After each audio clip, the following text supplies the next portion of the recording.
break. We don't have any more asks to go. Hi, Per. I'm so glad you're one of the people that did receive the packages.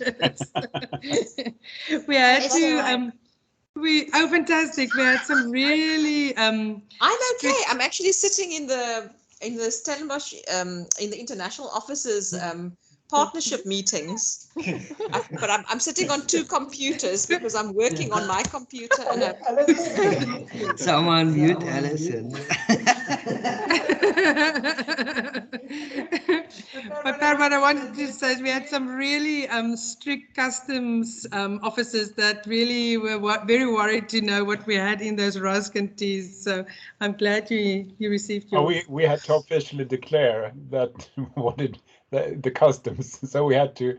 We were sent an email linked to a site where we had to officially declare. Oh my goodness! Yeah, content. same here. Yeah. Mine is still stuck in customs, so. Oh my goodness! It'll get there. Okay. But Nikki, you used to them already. I just want to, still while we're waiting for everyone to get on board again, Alison, I just want to introduce Alison to the group. Alison is a colleague of our Division for Development and Alumni Relations, and she used to work in the international office way back in the late 90s, and then she moved to Europe, and she's currently based in Brussels, and she's mainly doing development and alumni relations work, but she helps us a lot with international relations. She sits in our management meetings also, and she's currently putting together the Rector's program, and I've just written to Margareta and Per that there might be an opportunity for visiting Lund in the beginning of November, and so on. So Alison, I just want you to say hi to the people. So you're actually sitting with close to many of the colleagues in this group. Yes, thank you, Robert. Did everybody hear that I'm busy multitasking on two computers? Yeah. I'm so sorry. I thought I put myself on mute when the other meeting started. Shame on you, Alison. Shame on me. Shame on me. There you go. Very exciting times because we started traveling. The rector came for the first time to Germany last month, and so I don't know if all of you in Europe have started perhaps moving around. But we've now had our rector coming to Germany last month. He's going to Scandinavia next month.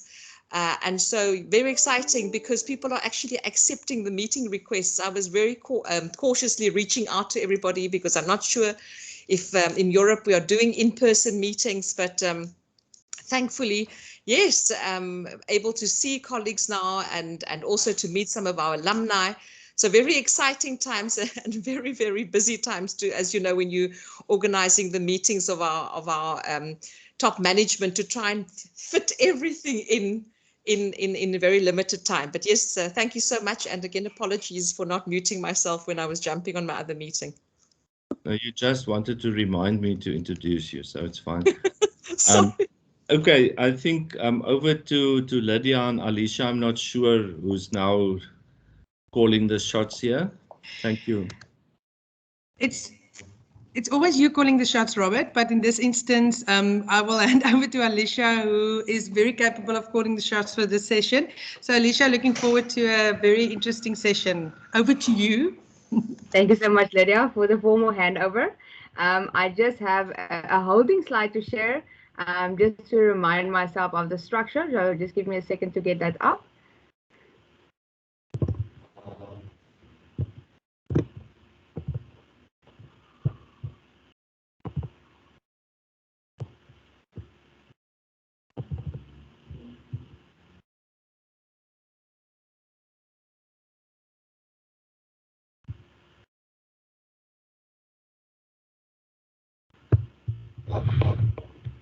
Okay, I think it should be loading on your side. I also see more participants joining. I'll just give them a second to enter. There we go. Okay, so as it also mentioned in the program, this session hopes to be quite interactive and engaging and hopes to introduce our partners, the people around the table, the people on the screen, to our partnership framework, but also to explore the different ways in which institutions are approaching elements like, for example, strategic partnerships and aligning their strategies with overarching strategies and also national strategies. So just to give you a brief overview of what today's session will look like, I will do a quick round of introductions because I'm joined by an excellent number of panelists that will aid the conversation today. So you will definitely not only be listening to me, we will have a short introduction on the SU internationalization strategy that Prof. Robert also referred to a little bit earlier. We will have a brief overview on the national policy on internationalization of higher education. And then we will go to a quick introduction of the SU partnership framework, and then we will get to the most exciting part of the session, which will be the panel discussion and the Q&A. So I'm going to just stop sharing there, and then I will just briefly introduce my panelists for today.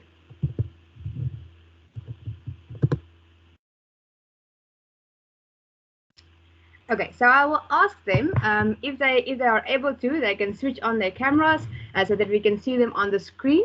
But I am joined today, of course, by Robert Kotze, who is the Senior Director of SU International, my colleague Anita Veldmaat, who is the Senior Policy Advisor on International Relations at the University of Groningen in the Netherlands, Eva Leptin, who is the Partnership Manager at the University of Hamburg in Germany, Romane Shivoro, the Coordinator of International Relations at the University of Namibia, Daniel Barcelos, who is the International Relations Assistant at the University of Sao Paulo in Brazil, and then last but not least, Alexandra Pesico, who is the Strategic Partnership Manager at Penn State Global at the Pennsylvania State University in the USA. So that is the voices that you will be excited to hear today. And so I'm happy to have you, and thank you in advance, college, also for your contribution. And then to move us swiftly along, I'm going to hand over to Robert for the brief overview on the strategy documents. Thank you, Robert.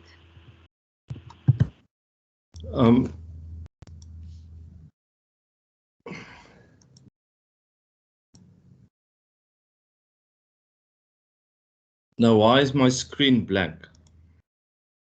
I think it's just loading. There we go.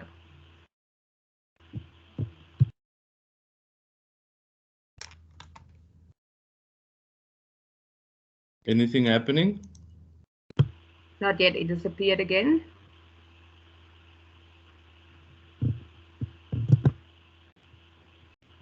Okay, I can see it again.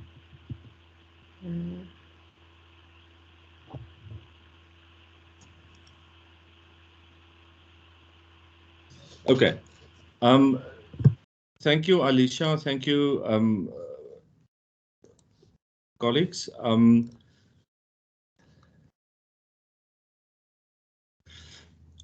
I will be fairly brief because Professor Klopper already referred to some of the matters.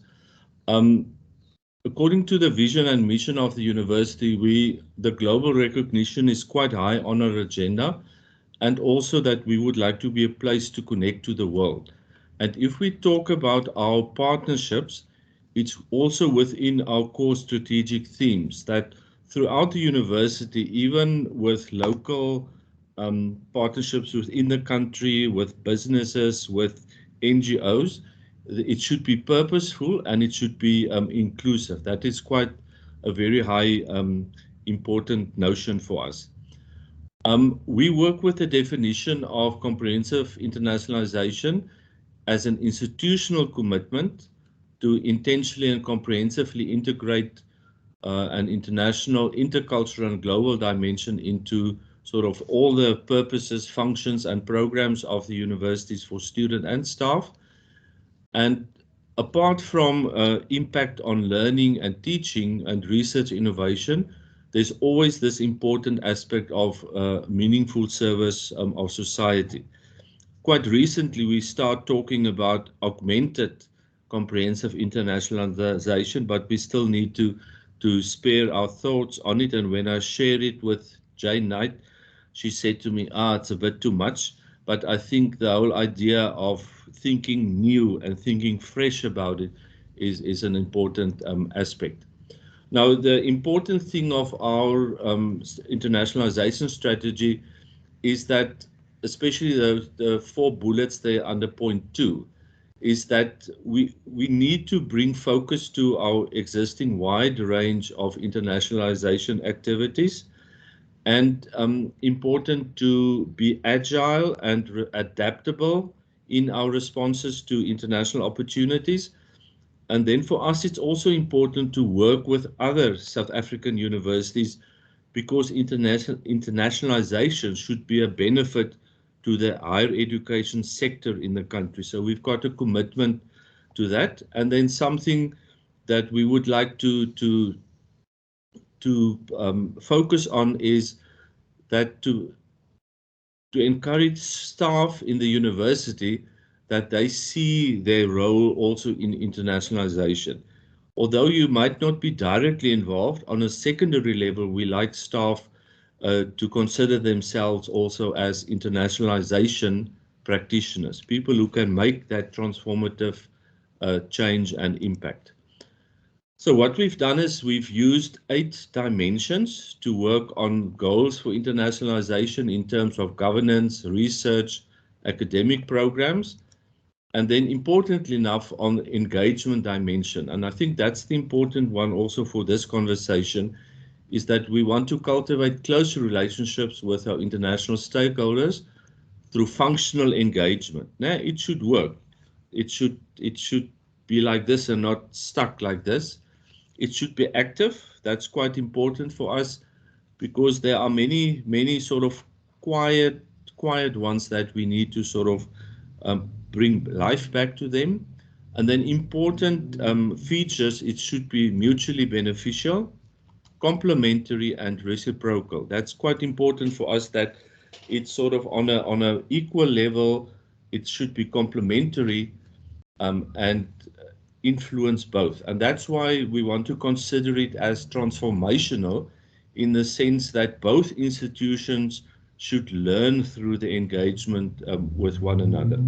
Then we had some goals around student dimension, staff and postdoctoral, and then also about the reputation, that we want to use our internationalization activities for the broader reputation building of the university, and also promoting innovation.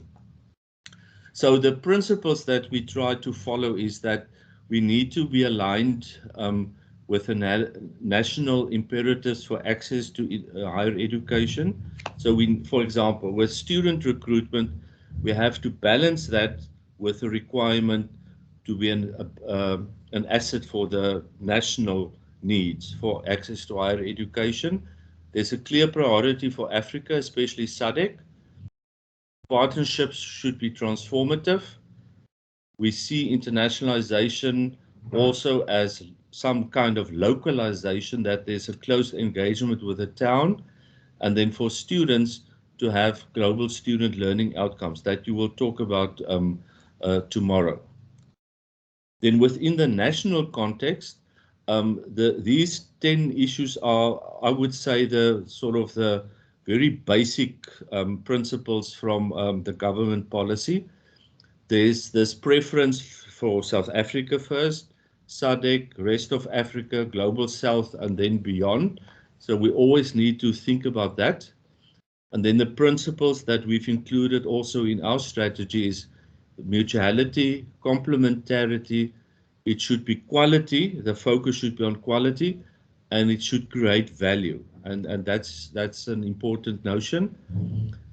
There's also provision for international staff recruitment, but it's always subject to access to jobs for South Africans. And that's quite a tricky debate always at the university, especially if we want to recruit a professor or someone from outside to say, but the question is always, isn't there a qualified South African? So that debate is quite a heavy one, but there is a space for that.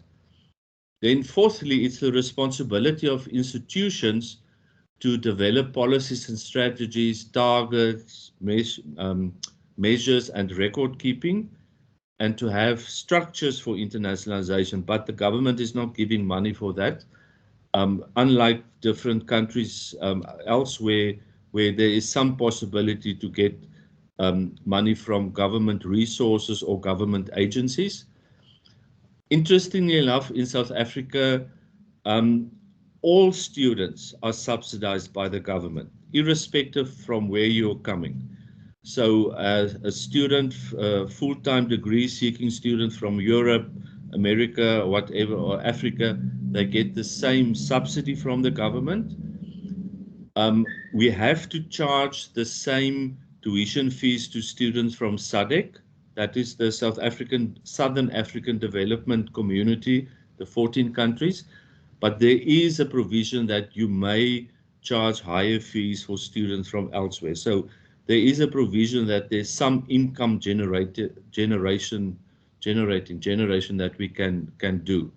So 6 address that we can have fees on top as a source of revenue, but higher education should not be seen as something for commercial purposes.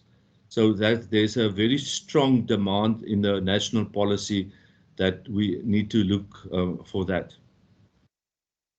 I can just, as an example, what we do here, for example, our study abroad program charges about 3 times more tuition fees per semester. And after the tuition is paid, that money, for example, comes to us, and the university allows us to keep it in a pot, but it's designated for bursaries, travel bursaries to our students to go out. So we use that stream of income to the benefit of sending our students out. So in that sense, we're complying with the government guidelines. So there's a big emphasis on research collaboration, no branch campuses. There's a lot of talk with the government about this because there are some universities who would like to have such facilities elsewhere, especially in Africa. Collaborative qualifications like joint PhD, joint masters, that's possible, but not on undergraduate level. And then lastly, there's quite a long piece on that internationalization should also benefit local students. So there's a big push for internationalization at home activities, and also that through mechanisms, through funding mechanisms, and jointly with partners, to enable local students also to participate in exchanges. So Alecia, that's in short the overview of policy and where it sort of fits within the national framework. Thank you. Thank you so much, Robert. You've given a good lay of the land. I'm just resharing my presentation to continue with our partnership framework.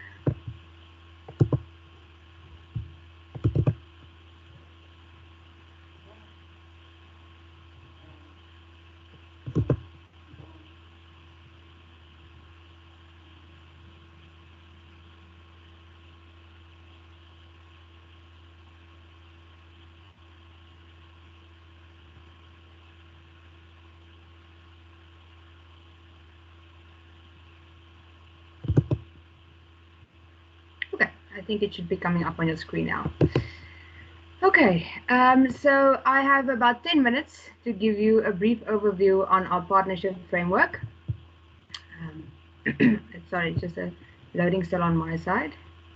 I'm just waiting for it to come up on the screen.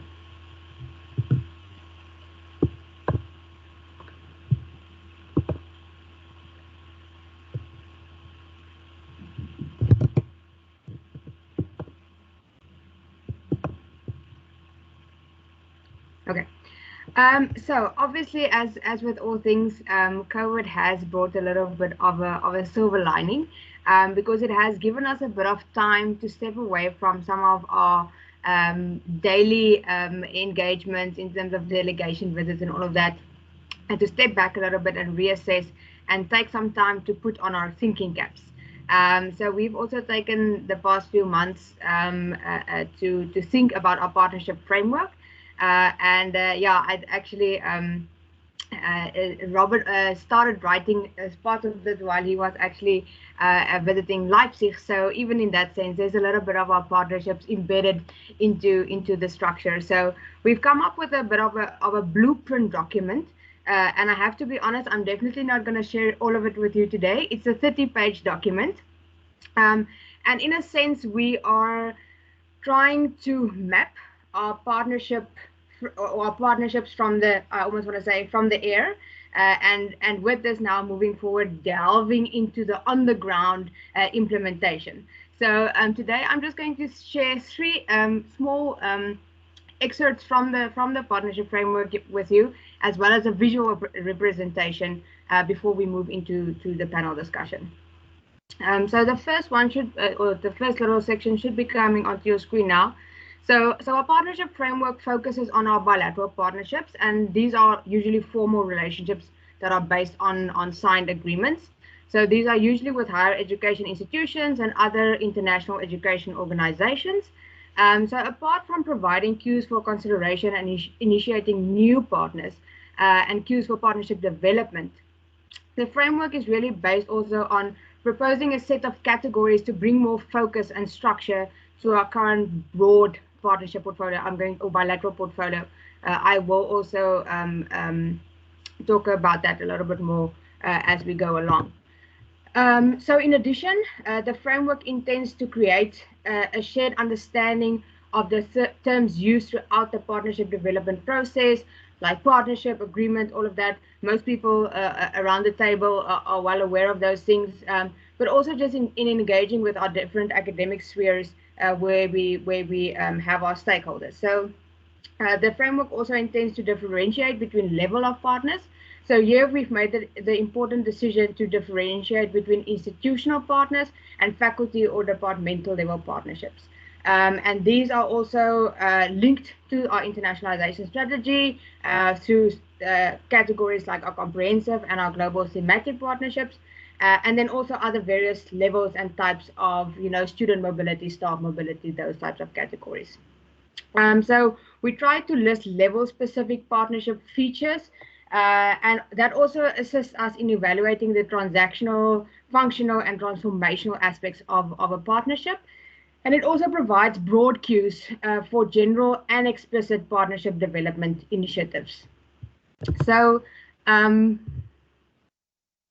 me just see. I think I might have skipped a slide. Just give me 1 second. I just want to double check. Technical moment.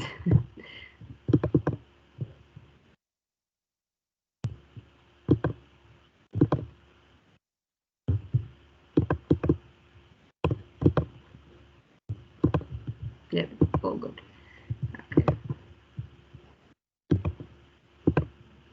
Okay, so as you know, a lot of the initiation of a partnership tends to be around paperwork, but once all is done and dusted in that sense, developing this partnership is a continuous process. And this is really also where the partnership framework tries to give us a little bit of guidance in terms of monitoring and evaluation processes, and then also in terms of, continuous functional engagement and all of that. And the great thing I almost want to say about the partnership framework is I had a discussion actually with Sarah a little bit earlier in the day about our sessions that we are presenting at SIAN, and we talked about how the topics that we are presenting on are both works in progress, if we can call it like that. So even though the framework is complete now, the implementation of it still has to happen, and we are now at a good point in our journey to reflect on our structural framework and to see if that can be implemented in our institutions as well. So moving forward, I'm just sharing on the screen with you now a visual representation of our 30-page document. I will be zooming into some of the sections just to give you a little bit of a better view, but it should be quite clear. But as you can see from the left-hand side, our partnership framework is really anchored in our vision, mission, and goals. So a lot of thinking has also gone into our stakeholders, and especially those little cogs in the middle, how we make them turn and how we engage. And as you would have heard also earlier from Prof. Klopper, we've really put in a lot of work in terms of engaging with our faculties now. We have established an international advisory committee on internationalization, and each faculty has a representative there, and also all of the professional and support staff officers. So we really try to have everyone's voice around the table for the institution. And we're really thinking now about how we are managing this process of having all of these role players engaged in our partnerships development, and then also as we move forward. So in a sense, we've started preparing for this journey ahead by categorizing our things, for lack of a better example, by putting labels on our moving boxes. So I'm just going to zoom in just so that you have a little bit of a better view on two of the sections. Let me just see.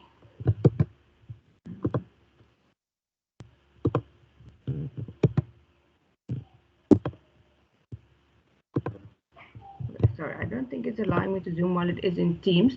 But I'm going to focus first on the partnership categories. So you'll see, as I mentioned a little bit earlier, we have divided those into now two sections, which would be the institutional level partnerships and then our faculty and departmental level partnerships.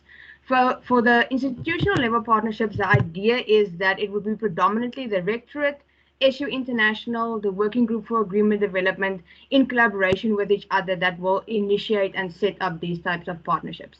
So they will include categories like our institutional partnerships, comprehensive partnerships, global thematic partnerships, student exchange partnerships, student mobility partnerships, and then also general endorsing institutional partnerships. So just a few comments on each of those.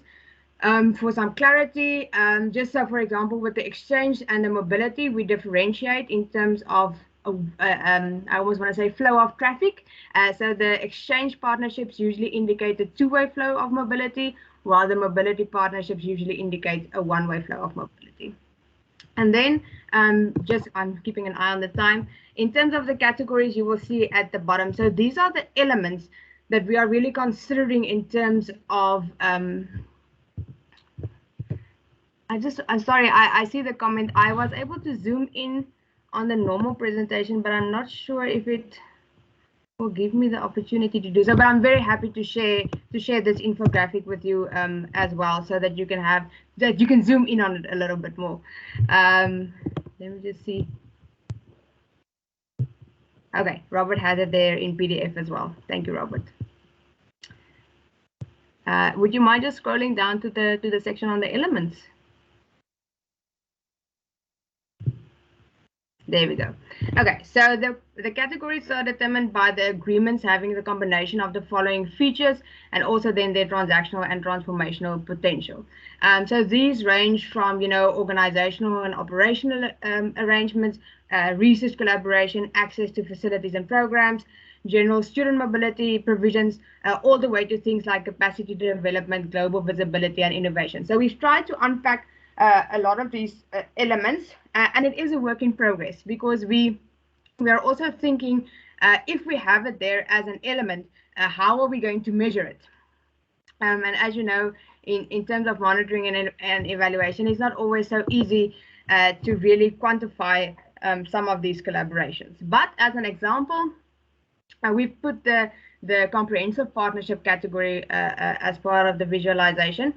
So the idea is really that our comprehensive partnerships would entail a lot of these elements. So everything from organizational and operational arrangements up until general staff and postdoc mobility provision. So the rest are considered somewhat optional and additional, but obviously those are also the type of areas where we like to engage, because they give an added element of internationalization to our partnerships as well.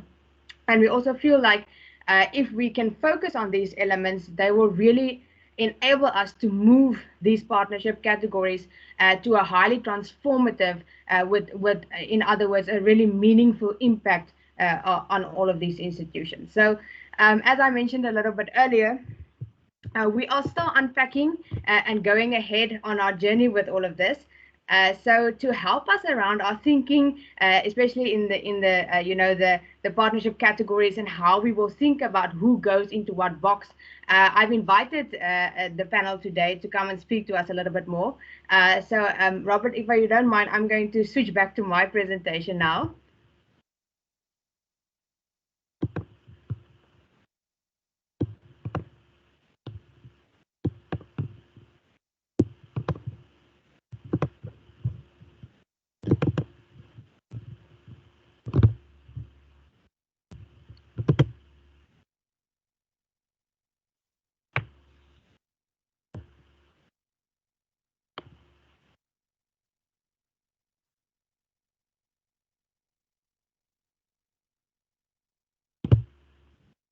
Just loading.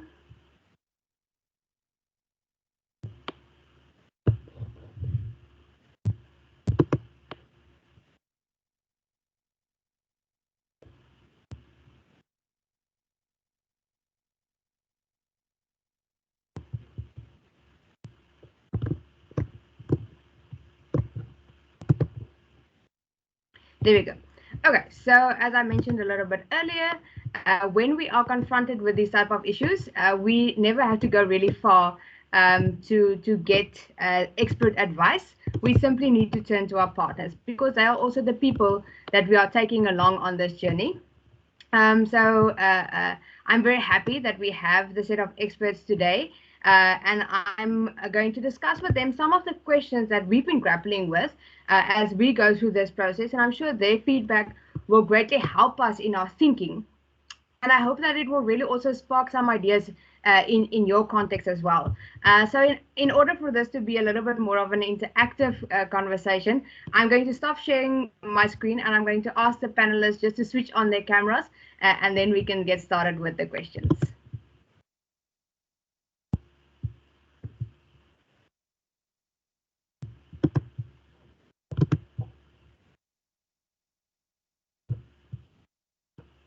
Okay. I see some of them on the screen already. I think there are quite a few people on the call, so I'm not sure if all of them will display on my first screen. But I'm really happy to pose the first question to the group, and then we can take it from there. So one of the key elements that we've been grappling with when we have decided to implement our partnership categories is around the sentiment that is connected to a partnership relationship. And what role that plays in our development and management of a partnership and how we actually measure that sentiment.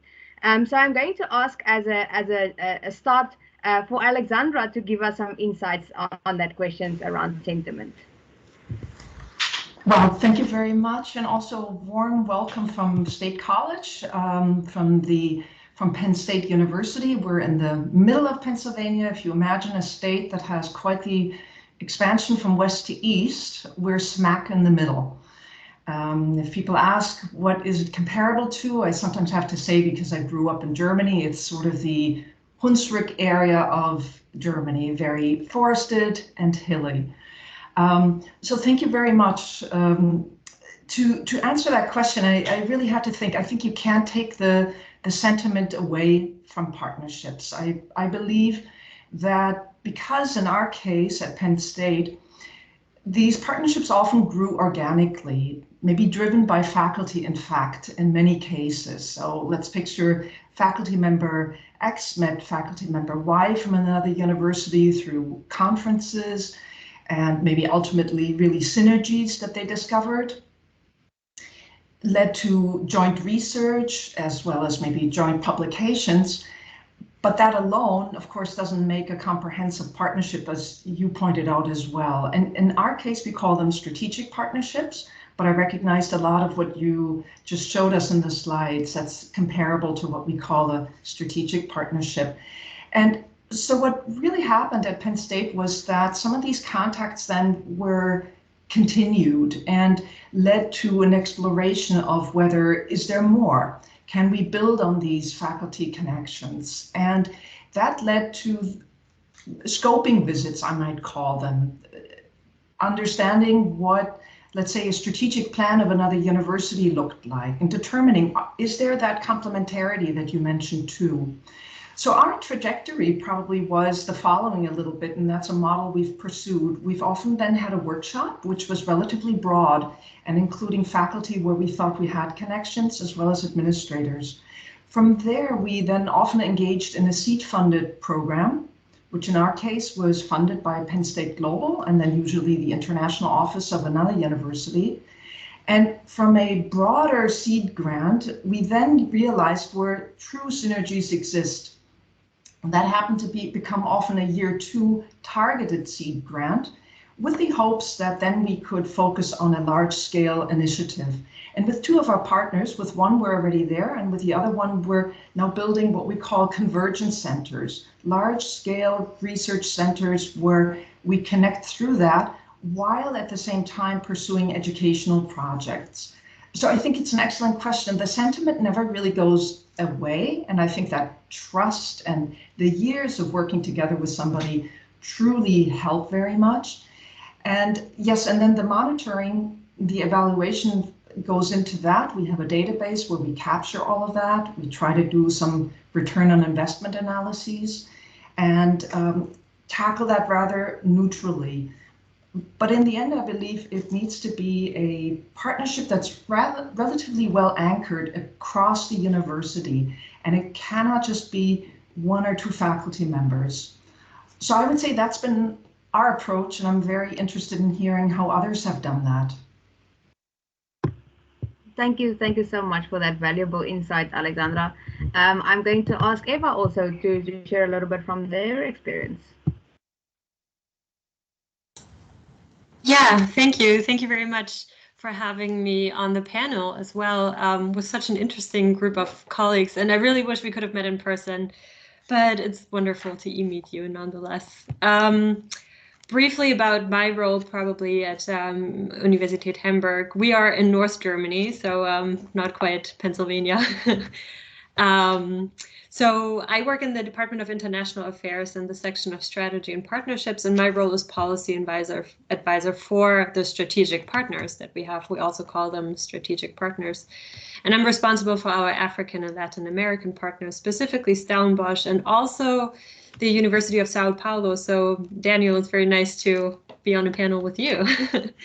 Well, that being said, I already mentioned a keyword there that will help me hopefully answer your question, and that's strategic partners. We do have that strategic partnership approach, and this concept of strategic partners combined with policy advisors for these partnerships allows us to, let's say, bundle our resources and apply them specifically to develop, to intensify and advance the connections within our network.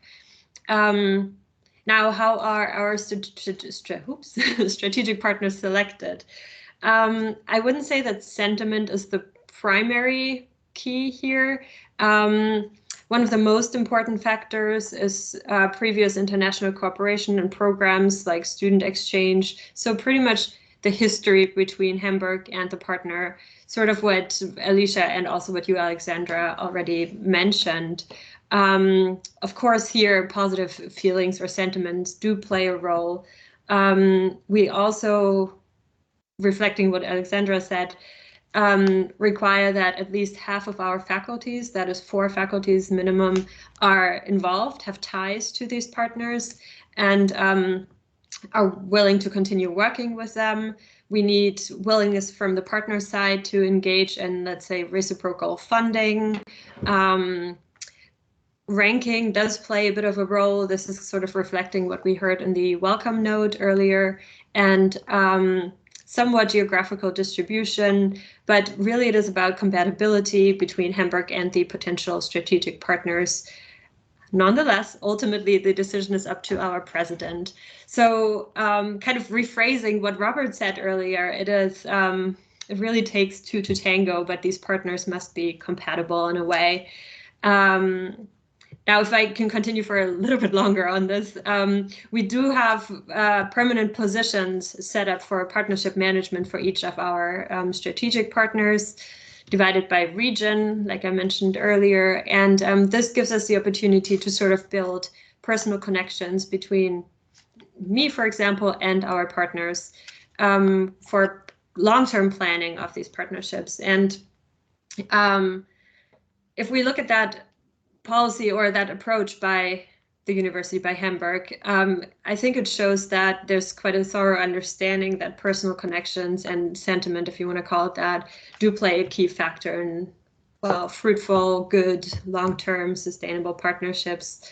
And we have 17 strategic partners currently, and some of them we've been working with for decades, actually, and others are fairly new. But we always ensure that our researchers are on board. Without the researchers and their willingness to partake in the activities, it gets very difficult because it's only, well, pushed by administration, and that's just not sustainable in a way. we implement them by also what you mentioned, Alexandra, by matchmaking workshops. We have seed funding in place, kind of more simple well, tools to help build the partnership. And the better we get to know the partners, the more we can adapt to their organizational structure, their culture.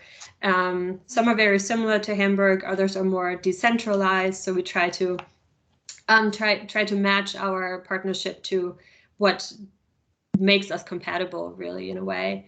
Well, the pandemic has challenged us all. You mentioned that earlier, but I feel like we have become a bit more creative, experimental, and now try to engage in more hybrid modes of cooperation, while we absolutely do not want to eliminate mobility. I think, in fact, we're all very much looking forward to having that cup of coffee or that glass of wine that has been discussed in the chat earlier. So just a matter of time, I think.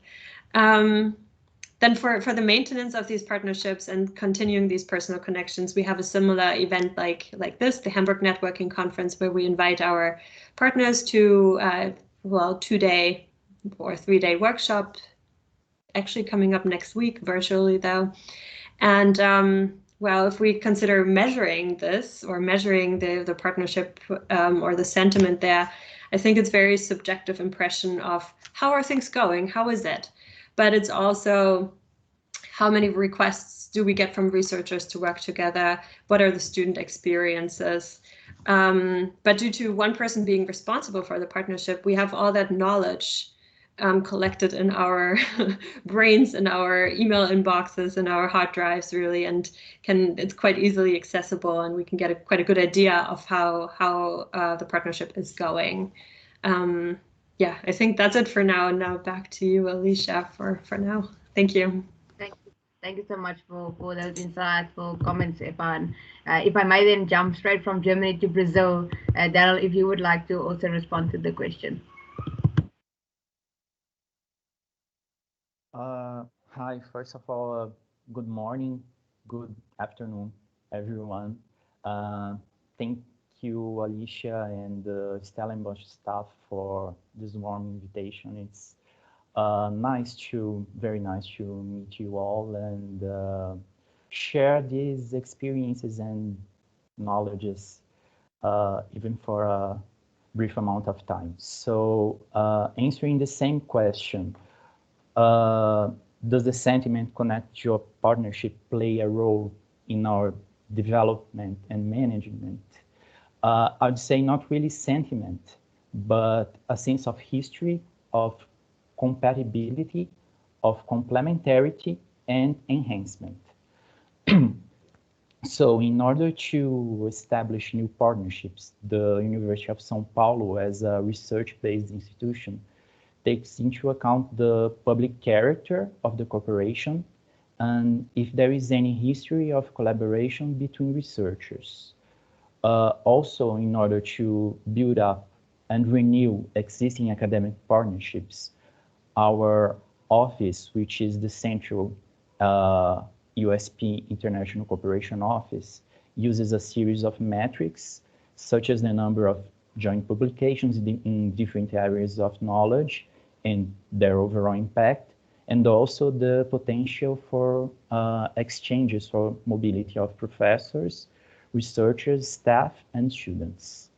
On a side note, it's important to mention that the internationalization initiatives at USP are undertaken both at central level and on a decentralized basis by the local international offices which operate at faculty level. So even though our office is responsible for analyzing and establishing university-wide partnership agreements with higher education and research institutions abroad, each USP school or institute is responsible for its own specific partnerships pertaining to its own areas of research and education. Since USP is a large and comprehensive higher education institution, each school or institute has the autonomy to coordinate its own partnerships. But our central office is in charge of those associations, of these partnerships we consider beneficial to the university as a whole. Some of these partnerships evolve into what we also call a strategic partnership, which is a fully consolidated academic association and one that we coordinate with great attention. These are bilateral or multilateral academic partnerships, which our office, the USP International Cooperation Office, invests in through seed funding for joint research projects, which are selected and approved in a public call for 1 or 2 years. Then the researchers are motivated to seek funding from external agencies. So to this question, I think that's all I have to say. Thank you. Perfect. Thank you so much, Daniel. Jana, I see that your hand is raised. I'm not sure if you want to ask a question right now, but there will also be a Q&A at the end, but you're more than welcome to ask if there's anything now.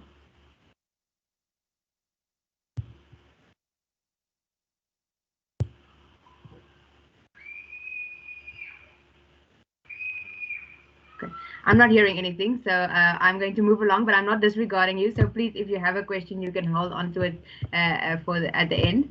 I'm going to move along, but I've heard a lot of interesting comments also in terms of how you guys are going about establishing your strategic partnerships. And of course, one of them is the monetary investment.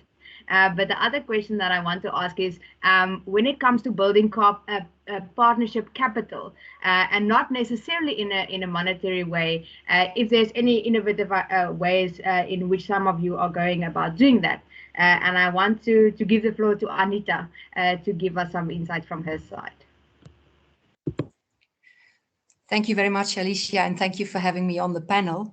I agree with most of the things that the others have said. It's the same for us. We also, by the way, talk about strategic partnerships versus the more regular ones. About partnerships in general, I think that every university these days realizes that it cannot do without international partnerships or strategic alliances. And if I look at our partnerships in 2021, then I'm sure you will recognize this. There are so many types of partnerships. For instance, over 400 bilateral agreements that are mostly faculty-led. Then we have a set of some 15 multi-faculty agreements, which are usually centrally coordinated. There's countless research agreements and international consortia. And then as an institution, of course, we are active member, as all of you are, of specific networks. In our case, the Coimbra Group and the Guild. And we are part of the Enlight Consortium, which is one of these European University Network projects. Of course, we have our strategic cooperation with Hamburg. Yeah, and to this, we have also added a strategic partner framework pilot for the time being with 9 partners outside Europe, which were all selected based on a set of criteria. I should mention here that the University of Groningen is very much decentralized, so already to find a strategic partner is quite complicated, because if you ask 11 faculties in our case who they work with most, they might come up with a different set. Anyway, we chose 9 partners. Sao Paulo, by the way, is also one of those 9 non-European partners.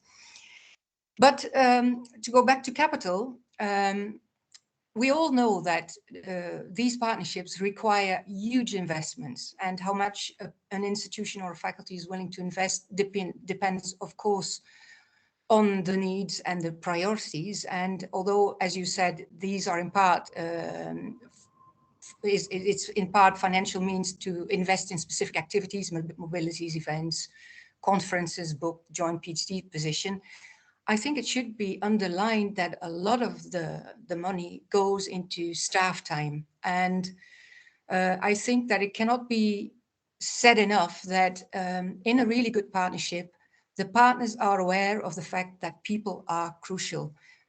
Dedicated people, dedicated teams, dedicated departments are a partnership's ambassador.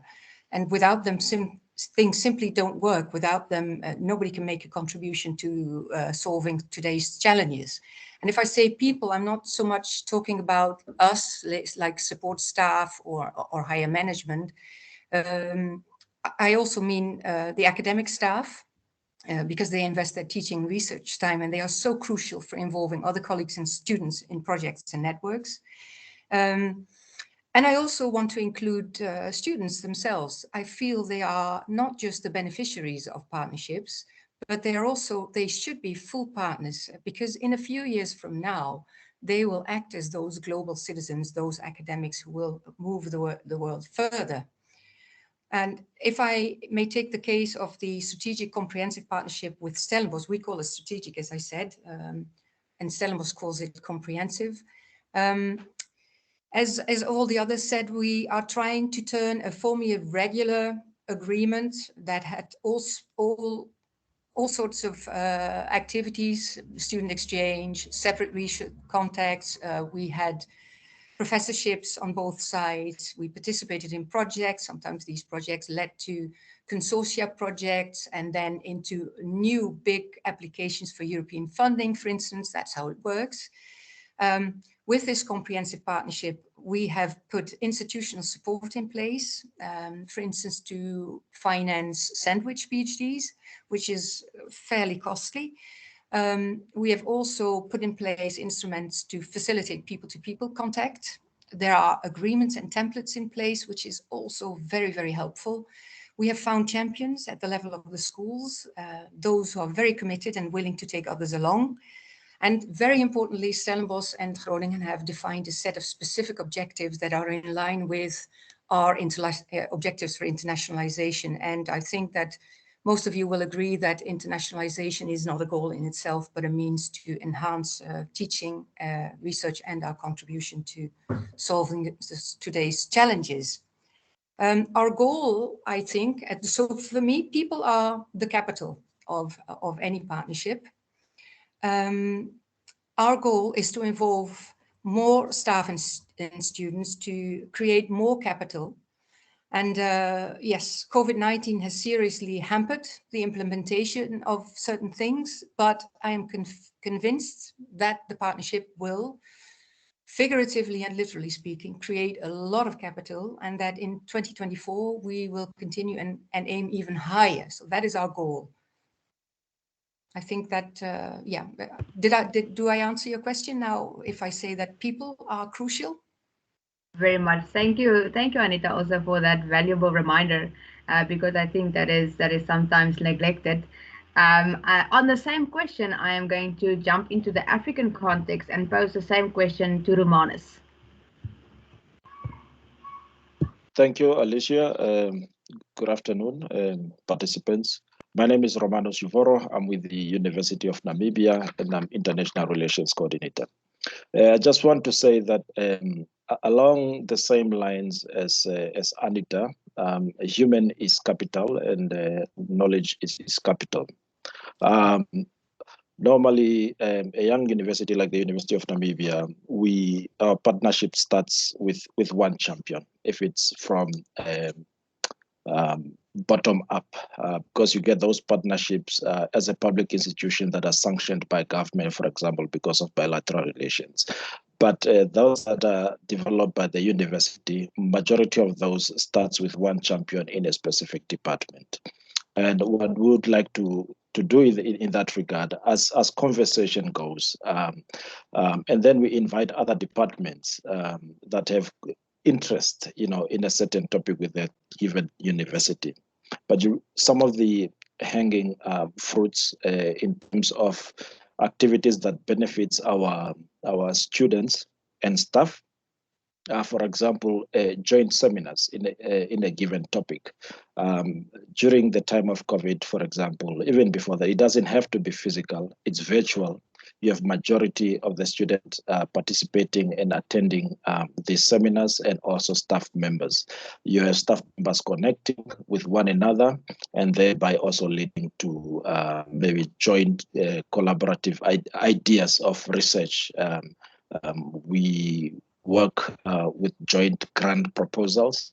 And I think that also is in part bringing capital to realize activities of partnerships. Other capital partnerships that we can talk about, it's really things related to co-supervision of postgraduate studies, for example. If we do not have sufficient supervisors within our university, then we rely on human capital at our partner universities to assist us in that regard, and vice versa. But also relying and sharing space, especially laboratory scientific work for students to have their research analyzed in more advanced laboratories if we do not have the similar equipment. I think in that regard, when you have visiting professors coming and eventually you have a twin laboratory or a big project that becomes a national project, to me that is capital that strengthens a partnership into a strategic partnership. And I think the core part there, or the basis part there, if there is support from management, which is always there, it really becomes beneficial to all the partners. And I think, in my view, this is a true partnership capital that does not only benefit the academics, but it goes down to the activities of the students, allowing them to participate in, for example, virtual courses at a partner university. I think that is very impactful in embedding the intercultural aspect or international perspective into what we offer as a university. Thank you. Thank you so much also for that valuable input, Romanus. And I think what we're hearing a lot in terms of the feedback on the different questions, of course, is that people are valuable and they are an asset. And obviously, when it comes to people, it means relationships. So it's really about building relationships, maintaining relationships. And I wanted to ask the panel a question about how, if that is the way that you manage your partnerships, but how you balance a relationship approach with good monitoring and evaluation practices. And I want to take this question back to Alexandra, because I think she already mentioned one or two things about that. But maybe, Alexandra, from your context, you could elaborate a little bit on that. Sure, happy to. I think, as Eva also mentioned before, what we have is in our office where we changed our name organizationally. So not only are we Penn State Global now, we used to be Global Programs, but that has really elevated our office in the eyes of the entire university. This is an important, it may seem minor, but it's actually a very important step to increase the role of global and the pervasiveness across the university. And within Penn State Global, our group now is called Planning and Partnerships. And what that includes is the analysis and the planning of metrics and pursuit, and who's a good partner, and how do we maintain that, and how do we calculate for what is success. That's really actually a very difficult question. What do we define as a successful partnership to begin with? But also, we now have the travel safety network people in there, those who in our case monitor everything from the geopolitical situation. What is it like on the ground? Is it safe? What are the policies at certain universities? Do we want a partner? And then we have the collaborators, those responsible for all the memoranda of understanding are now part of our group. We used to be more disparate groups actually before. What this has enabled us to do is pursue and monitor our partnerships much more strategically than ever before. We're also at the beginning of the new Penn State Global Strategic Plan, which is 2021 to 25, which has very clear goals in there, such as everything from globalization on campus to making partnerships more local to global. So not to say this is just an overseas partnership, but also to make sure, oh, I hope I didn't just break up. I have the feeling I got frozen. Just for a second, but we got the gist. All right. To make the connection between local as Penn State campuses, we have 24 campuses actually in the state Pennsylvania, and we're on the largest at University Park, which is State College, to make that connection. And what Robert said earlier too resonated with me, which is the community focus too, not just to put ourselves in this ivory tower of academia, but to really solve real-term problems. So yes, I think that relationship aspect, as we all, I think, indicated before, it takes a lot of grooming, takes a lot of time. I'm personally dedicated to 3 strategic partnerships, one in Australia, one in New Zealand, and one in Germany. And I would say I probably spend 2/3 of my time is probably just on that, as a liaison to faculty across campus, to departments, to having a counterpart, fortunately, at the overseas universities. I'm very lucky that I have somebody who's at my level to work with them, who in turn are the liaisons for their universities. So there's some very intensive contact with them. And yeah, the relationship plays a role, because I think after these years of being in contact, it's no longer so much work. I sometimes think it's kind of fun at this point to deal with these people, because you do get pretty close. And that allows you, from that level of trust and alignment and synergies, to come up with some very creative new projects too, as time allows. We can't be entirely dependent on this relationship, only these personal ones. One example for us was we no longer have a strategic partnership with one partner when too many of the key stakeholders left. And that's when we realized we cannot depend only on, let's say, 2 higher level administrators who hold this together. It needs to be definitely spread out. Thank you so much. That is also an important thing for us to take note of in going ahead. Eva, would you like also to add something to this question? Yeah, sure. Well, thank you, Alexandra, for pointing out that it's so important to have a good counterpart on working level, let's say, to easily contact and be engaged with. That really makes a big difference. So that's pretty much, yeah, what I described earlier with that very prominent role of the partnership managers. And in addition to that, really, we do a formal evaluation of our strategic partnerships every 2 years approximately, where we look at qualitative and quantitative indicators, measurable indicators.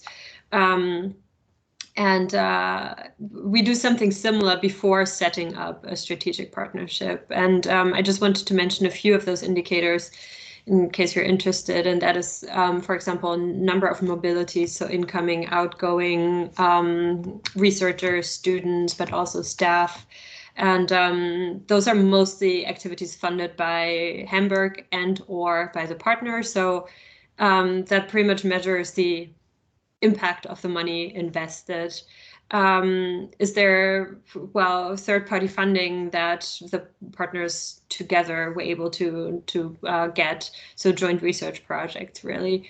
Number of joint PhDs that is being done or are finished.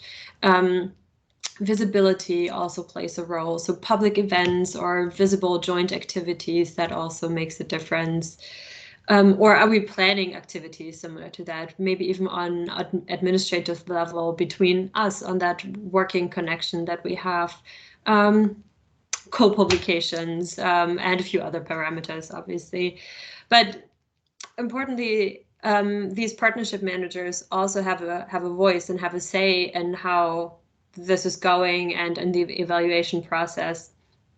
And that's where these personal connections again come into play. These partnership managers, or if they see that the partnership is not going so well, let's say the partner is not responsive, the research connections have simply died out because maybe older professors have left the universities, or whatever may happen. It's life, things happen. These partnerships may be put on, let's say, probation, and we will continue monitoring this for the next year or 2 years. And if activities don't pick up, we must put our focus elsewhere and drop them in a very friendly way, obviously, from being a strategic partner to just being a partner. yeah, that allows us to kind of combine our more indicator-based evaluation process with the personal connections that we make. Yeah, I hope that kind of answers this. Yeah, that's very useful, very practical information also in that sense. And I know Anita also wants to elaborate maybe a little bit on this question.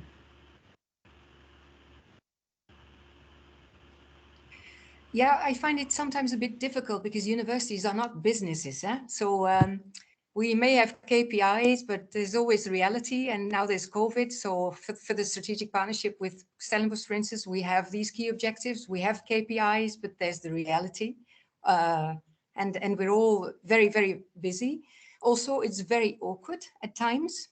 And you may have, I know examples of faculties where they evaluated all their partnerships and said, we're going to be far more strict. And then in comes one of the higher management people and says, I insist on us having a tie with this university, undoing his, in this case, it was his own policy. I mean, that is what a university is also like. And it's part, I find that also charming in a way, because I think as universities, we are trying to deal with each other in a respectful way. In many international projects you find, especially in consortia, you find that people work at multiple speed, and people have different or have subsets of objectives.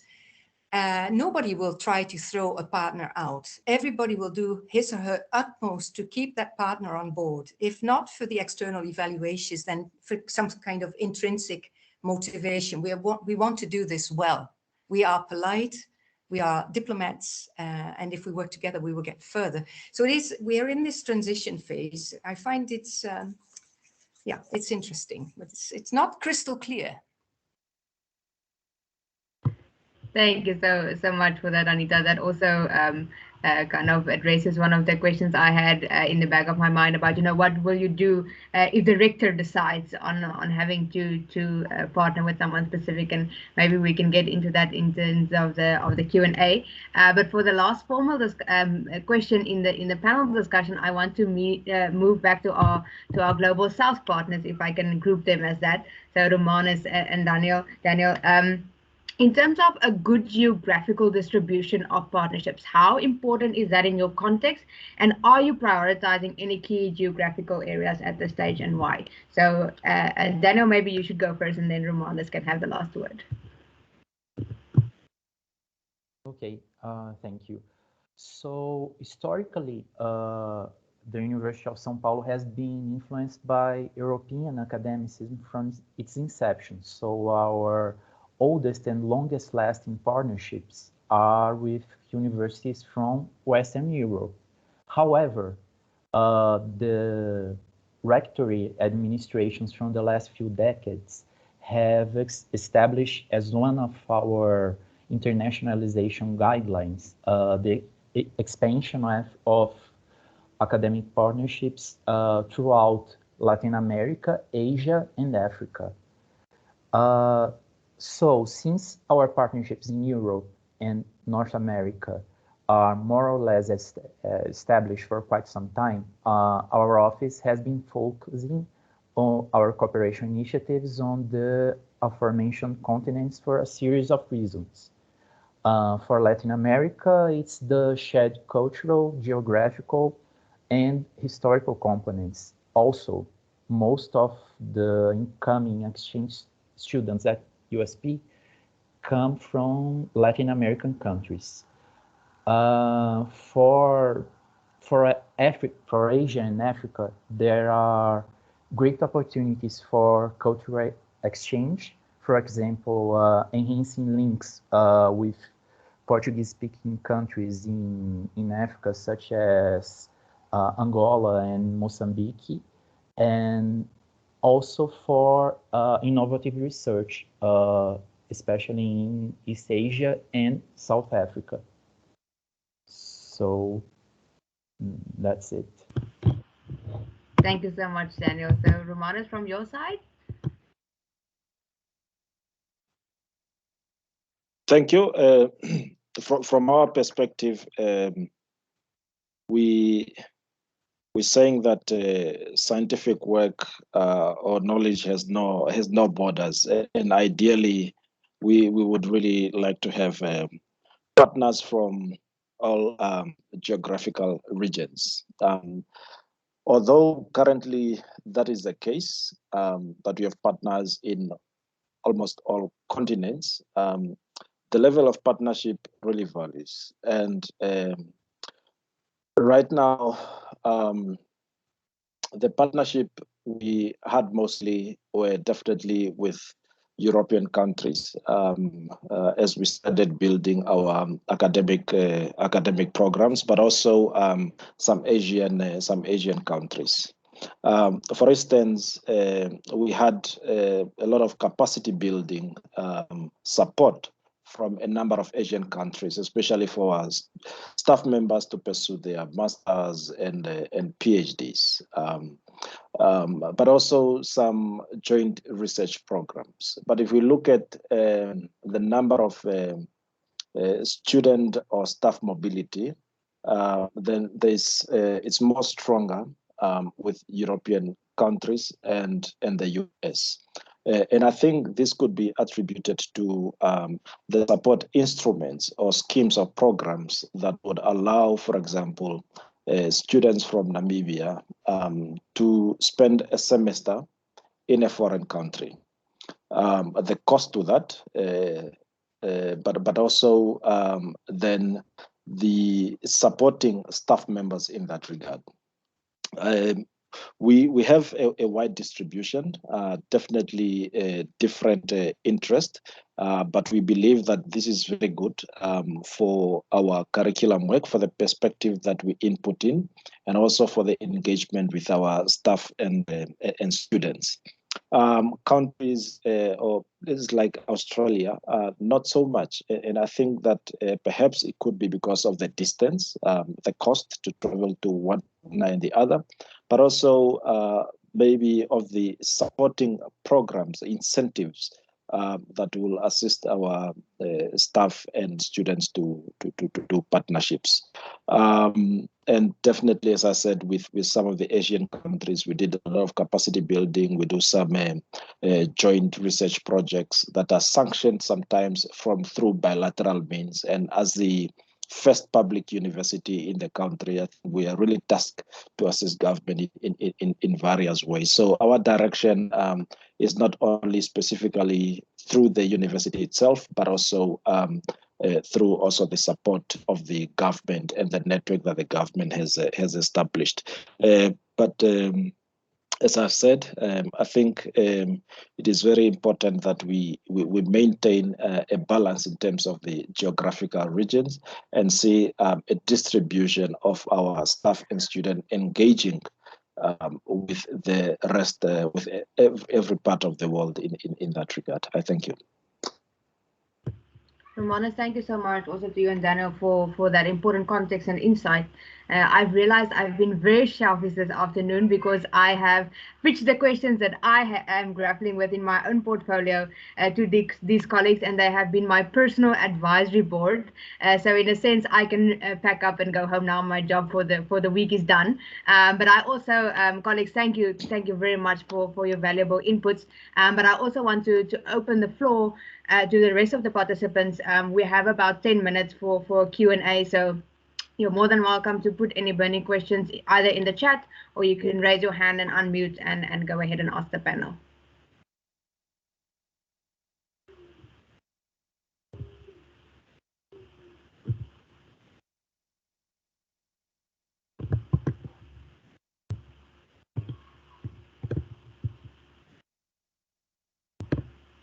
I see a hand raised by Matt. You're welcome to go ahead.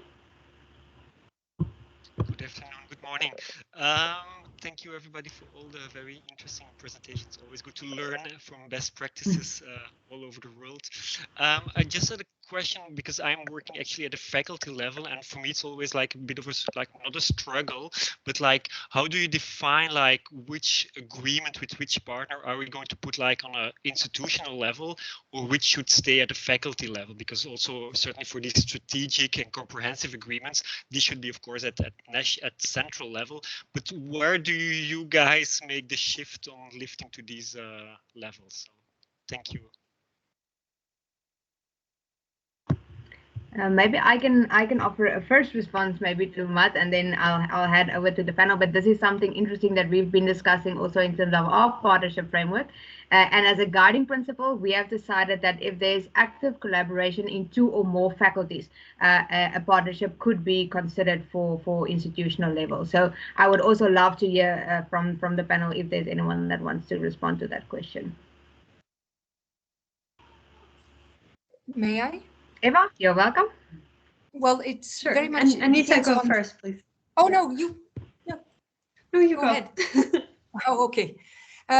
It depends very much on the faculty's priorities and on the status of internationalization at the faculty. If a faculty is well positioned, has an international network, and has these contacts, it can afford to include other faculties. But if you are a younger faculty and you're badly in need of new partners, I think you should think twice whether you want to include others that might well, take the partners' students to their faculty instead of yours. So there's your own priorities and your own strategy that you should first consider, I think. And then, of course, we are all part of these bigger institutions. There's institutional interest to take at heart as well, but sometimes not bad to be a little bit selfish, I think. A little bit. Yes, that plus we actually, my position, my job is, I'm 70% of my full-time job, I'm in the central administration doing the partnership management, and 30% of my job, I'm in the faculty of law, where I am responsible for internationalization at the faculty. So and that's my colleagues have similar positions. It's split up between faculty and central administration. So each of us, we do get quite a good idea of what's happening in the faculties and whether there are partnerships that are possibly have more than 2 faculties involved or more than 4 faculties involved. We have 8 total. And that would be worth bringing to the central administration and discussing whether we want to put this on a higher institutional level. But really, I think faculty partnerships should really be bottom up by the researchers with interest in actually working together without having to have the international offices of the faculties have to do too much work to keep the partnership going. Yeah, that's my 2 cents. Thank you so much, colleagues. Jana, I think you still have a hand raised, but if you don't have a question at this stage, Robert, you can also go if Jana doesn't want to ask a question now. Yeah, thank you for the good perspectives. It seems to me that the question might also be related to how the international offices or how internationalization is organized. So in our case, we're still very much centralized, and we can sort of assist from a little bit sort of top-down manner, and therefore we have this 2 or more faculty type of requirement. But if it's organized in a decentralized way, it's interesting, because, for example, our law faculty do have some kind of own international office in terms of one person doing those things, and they will then suggest and say, yes, but those exchange agreements we have with one institution partner is not relevant for us because we're not interested in that university's law faculty or something like that. So it's sort of a two-way thing all the time. But something that was quite interesting happening with us is that through this international faculty working groups that we've started, we are learning now that some faculties want to convince departments with own things to make it accessible to other departments within the faculty, which something which I welcome, because often a departmental agreement or partnership is very linked to the person, and when that person retires or moves to another university, it just dies down. So that will help continuity and also give life beyond a person, individual involvement in a partnership. So that's just sort of what I'm hearing in this regard. Thanks. Thank you so much for that, Robert. I have a hand from Katarina. You're more than welcome to go ahead. Thank you.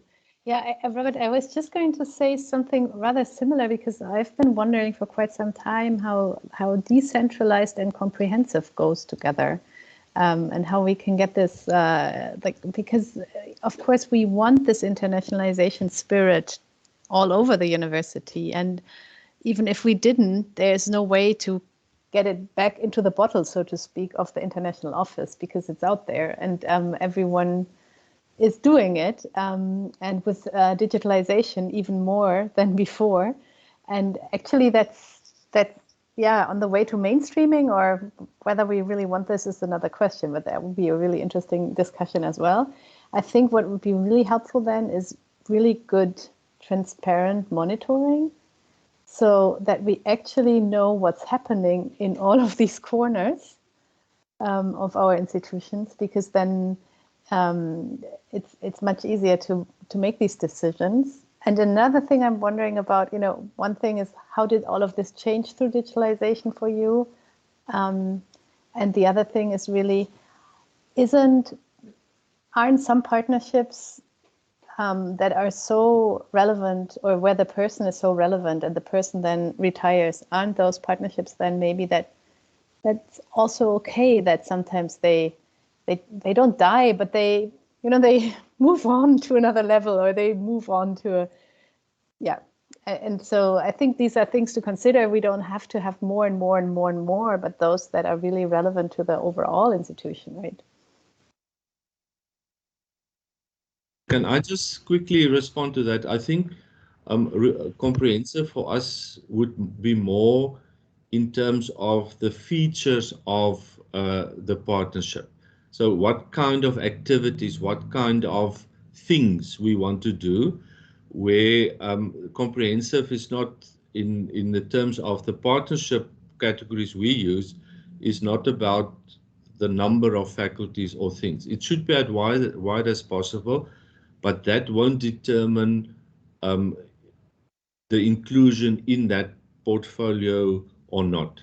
So it's about the range of activities rather than the range or the comprehensiveness in terms of all 10 faculties. On the other hand, a comprehensive partnership will always be accessible to any faculty.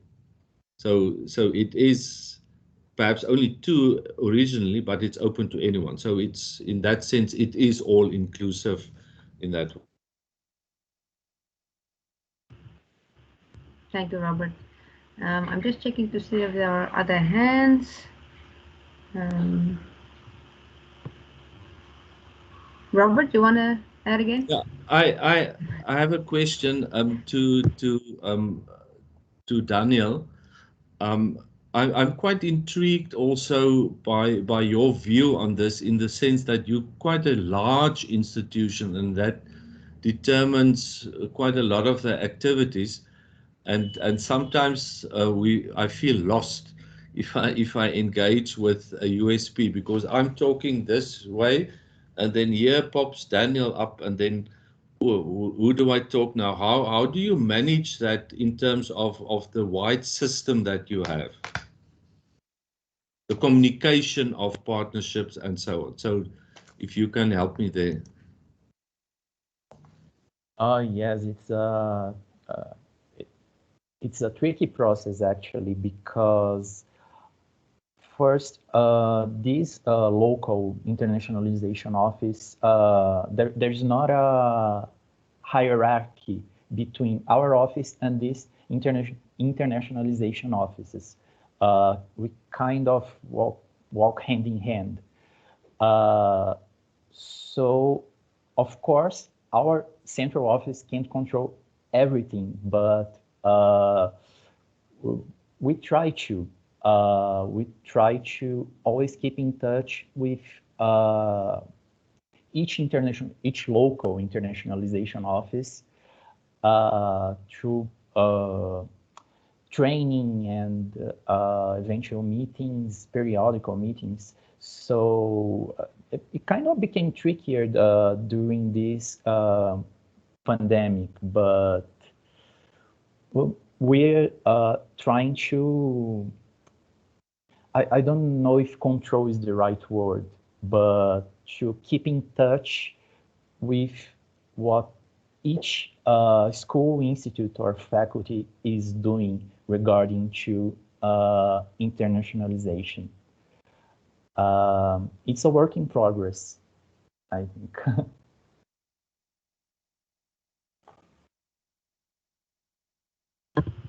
Thank you so much for that. I think it's also very useful to have these conversations in terms of, the specific context also of each institution. Sarah, I see your hand. You're more than welcome. Yes, Alecia, thank you. I wanted to ask a question, which I think is an important question regarding the nature of partnerships, whether it's transformative or transactional. And sometimes transactional partnerships can also be transformational. And so I was wondering, and I mean transactional, to give an example, for example, with some partnerships, funds are generated and that feeds into our mobility programs, and we are able to send out students and enable a transformational student experience. So I was wondering, maybe with some of the colleagues here, whether they also think about those two terms, transactional, transformational, and if they are maybe exclusionary of one another, or if there's a mutual relationship between them, just out of interest.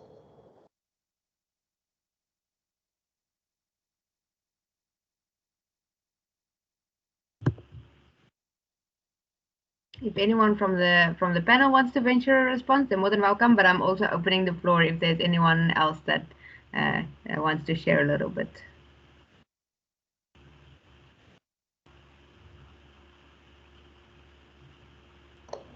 Okay, so it's well, Sarah, if I may, I think it should be both. If it doesn't have the transformational part, it's fairly sterile, right? Yeah, if I can join the conversation here, is that I think one should think about it as a contonym. Yeah, sometimes you do an agreement, which I won't call a partnership as such. That's what we have in that last category as just an agreement to endorse something, to say, okay, you pay this, we pay this, and blah, blah, blah, and it happens. Yeah? Then it's just to support a transaction and going on. But it can have transformational effect, but then it's not to that end of the contonym.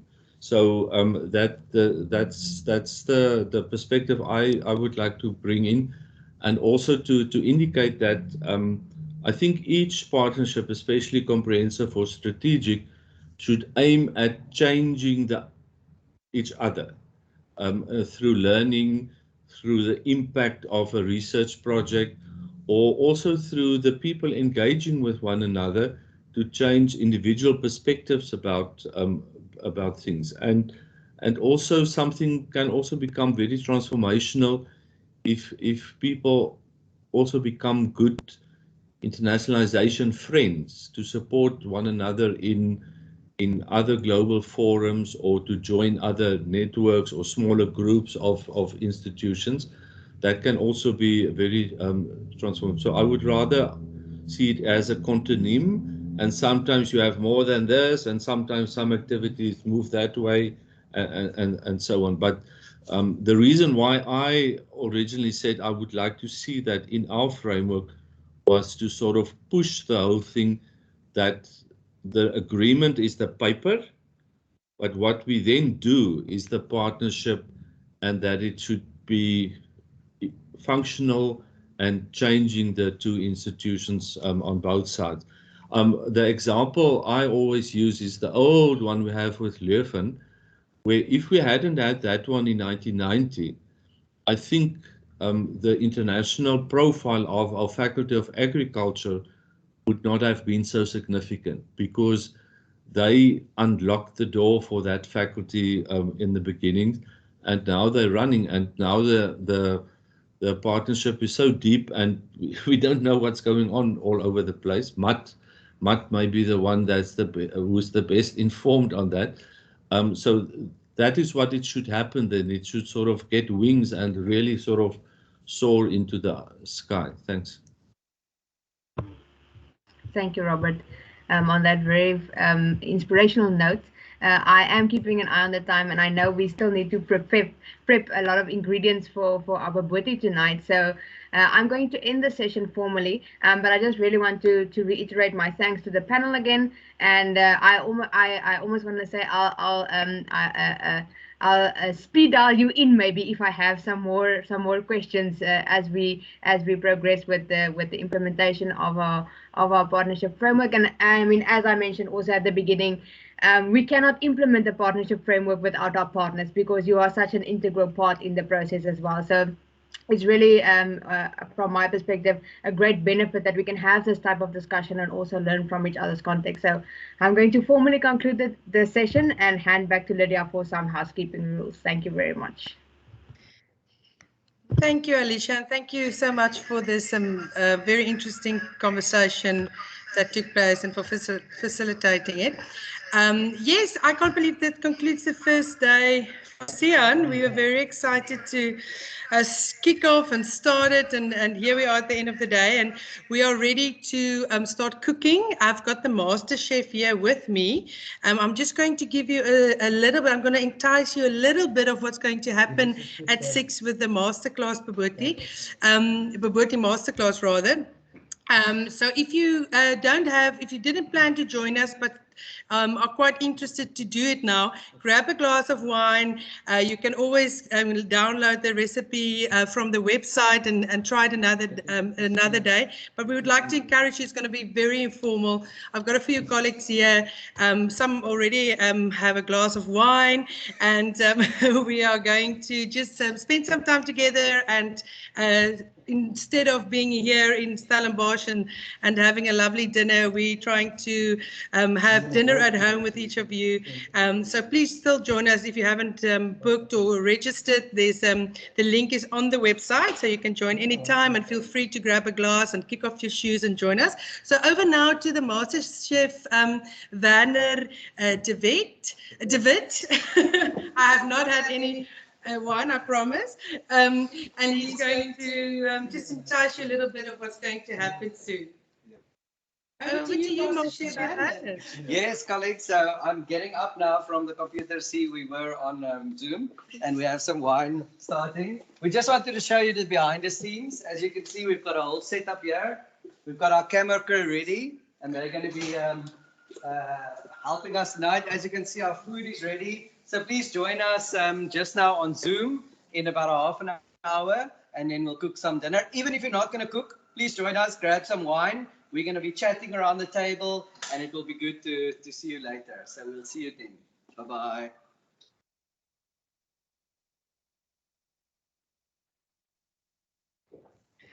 So there you have it. We hope to see you soon. Get your glasses of wine. We'll see you at 6. Oh, dear.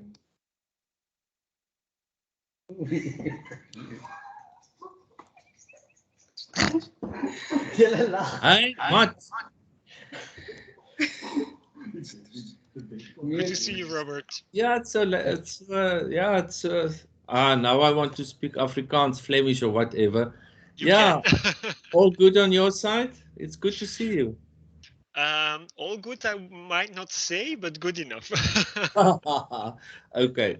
Yeah, it's interesting times. Yeah, but yeah, nice of you to join on the SIAN meeting. Even it's not in Stellenbosch this time, but it's good to see all the familiar faces. And yeah, I've just wrote a letter to Prof. Lieffens that our rector is in Belgium for other reasons, but there might be a afternoon opening. We would like to come and visit Friday the 29th of October. So perhaps they will reach out to you also, or I'm not sure. I've written to him and 29th in the afternoon.